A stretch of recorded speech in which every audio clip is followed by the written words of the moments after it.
회원 여러분, 안녕하십니까. 이제 무덥던 8월도 지나고 결실 계절인 9월에 접어들었습니다. 회원 여러분의 사업도 이제 풍성한 결실을 맺기를 바랍니다. 오늘은 애터미 보상 플랜은 정의로운가, 정의 문제에 대해서 이야기를 하려고 합니다. 우리는 늘 강의에서 애터미의 보상 플랜을 정의롭다고 얘기하는데 무슨 근거로 그런 얘기를 하는 것인가, 과연 정의로운 것인가 하는 문제를 자기가 논리적으로 알아야 된다는 거예요. 그렇지 않으면 공격받기 딱 맞죠.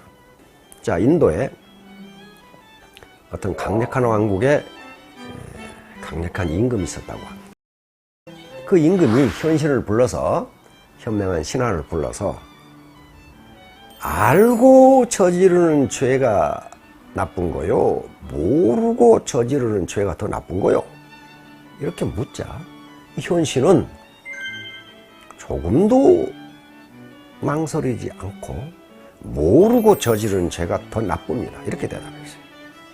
의아하게 생각하는 왕이 왜 그런가 하고 물었더니, 알고 죄를 저지르면은 그것이 죄라는 걸 알기 때문에 주춤주춤하고 그렇게 극악무도한 짓은 하지 않습니다. 그러나 그것이 죄인 줄 모르고 저지르면은 뻔뻔스럽게 죄를 저지르고 극단적인 행동도 합니다. 그게 죄인 줄 모르니까. 우리가 애터미 사업에 대해 잘 모르면은 원칙을 위반할 수도 있다는 겁니다. 우리가 정의 문제에 왜 관심을 가져야 되느냐. 몇 년 전에 하버드 대학 정치철학 교수인 마이클 샌델 교수가 썼던 정의란 무엇인가 하는 책이 베스트셀러가 됐어요. 그 책은 정치철학 이론이기 때문에 매우 어려워요. 그런데도 그렇게 많이 팔려요. 그것은 뭐예요? 우리 사회가 정의에 목말라 있다, 무엇이 정의로운 것인가에 대해서 깊은 관심을 가지고 있다는 걸 의미합니다. 따라서 우리가 하는 일이 정의로운 것인가, 내가 얻는 소득이 합당한 것인가, 정의 관점에서 맞는 것인가 하는 것에 대한 견해를 가지고 있어야 한다는 거예요. 자, 그러면 우리가 얻는 소득이 정의로운 것이냐 하는 문제를 생각해 봅시다. 우선 이게 가장 기본적으로 정의로우려면은요, 자기가 부가가치 생산에 기여한 만큼 소득을 얻는 것은 정의로운 소득이에요. 합당한 소득이에요. 정의로운 소득이에요. 그러나 자기가 기여한 것 이상으로 소득을 가져간다면 그건 정의로운 소득이라고 할 수 없습니다. 왜냐하면 분명히 소득은 생산된 부가가치를 서로 나누어 갖는 건데, 자기가 기여보다 더 많이 가져갔다는 것은 다른 사람이 생산한 부가가치를 탈취해 갔다는 걸 의미하기 때문에 그걸 결코 정의롭다고 할 수 없습니다. 이 정의 문제가 왜 나오는가 하는 거예요. 왜 우리 이 애터미에서 정의 문제를 생각하게 되느냐면요, 그게 자본주의 시장 경제의 기본 원리예요. 능력에 따라 번단 말이에요. 우리 애터미는 공정성만 있는 것이 아니고 배려, 남을 배려하는 것도 가치가 있다고 본단 말이에요. 즉 공정성 가치뿐만 아니라 배려 가치도 있다고 본다 말이에요. 우리가 사회를 구성하고 있는 한 능력 있는 사람만 살아가는 것이 정의가 아니고, 능력 없는 사람도 최소한의 인간적 대우를 받으면서 살아가는 것을 우리는 배려 가치라고 할 수 있는데, 그것도 정의라고 볼 수 있다 하는 거예요. 자, 그런데 우리는 왜 애터미의 보상 플랜을 정의롭다고 하느냐는 거예요. 경제학에서 가장 중요한 가치가 두 가지가 있어요. 하나는 효율성이고 또 하나는 형평성입니다. 효율성은 생산성과 관련되는 거예요. 효율성이 높으려면 생산성이 높은 사람, 부지런한 사람에게는 많은 소득을 줘야 됩니다.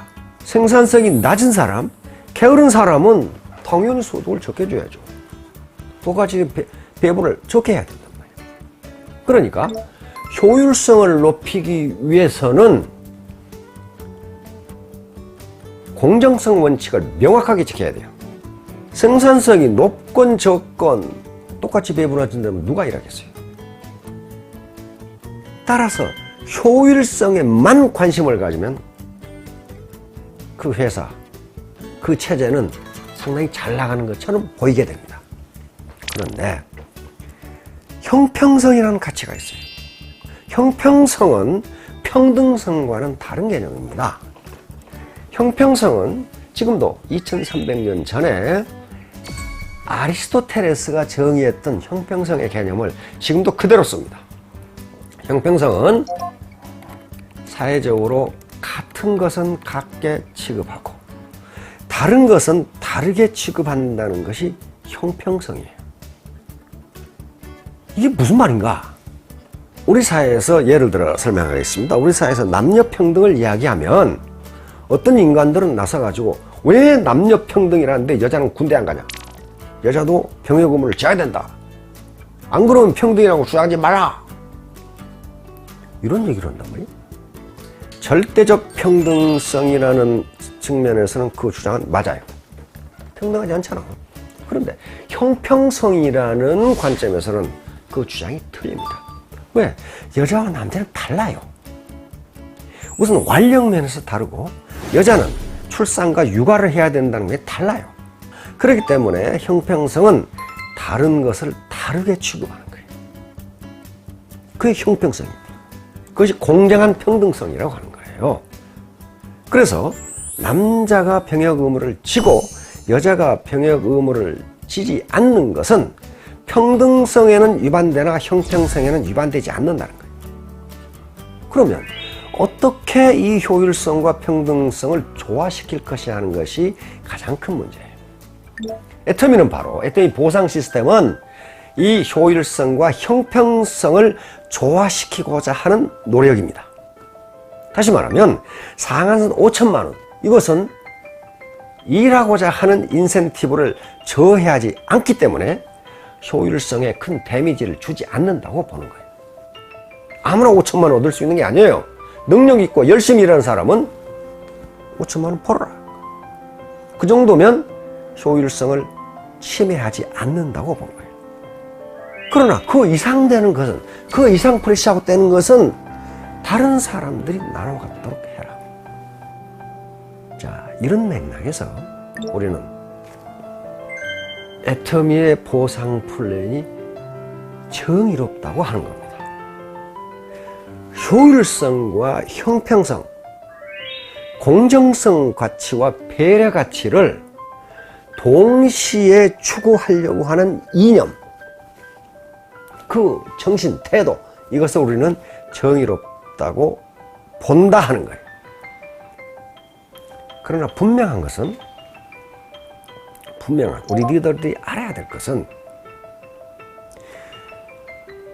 공정성, 즉 효율성과 형평성이 정당하게 작동될 수 있으려면요, 절대로 불로소득을 해서는 안 됩니다. 돼지클럽의 문제는요, 어떤 측면에 봐서도 정의규준에 맞지 않아요. 그럼 돼지클럽이 밑에만 있느냐? 그렇지 않아요. 그렇지 않다고요. 위로 올라갈수록 잘못하면 돼지클럽보다 더 나쁜 영향을 줄 수가 있어요. 그냥 소득이 많기 때문입니다. 그 많은 소득을 기여는 적게 하면서 많이 간직한다면 그 자체가 정의롭지 못하거든요. 애터미 회원 여러분, 팀이나 또는 센터에 모여서 과연 우리가 하는 일이 정의로운가?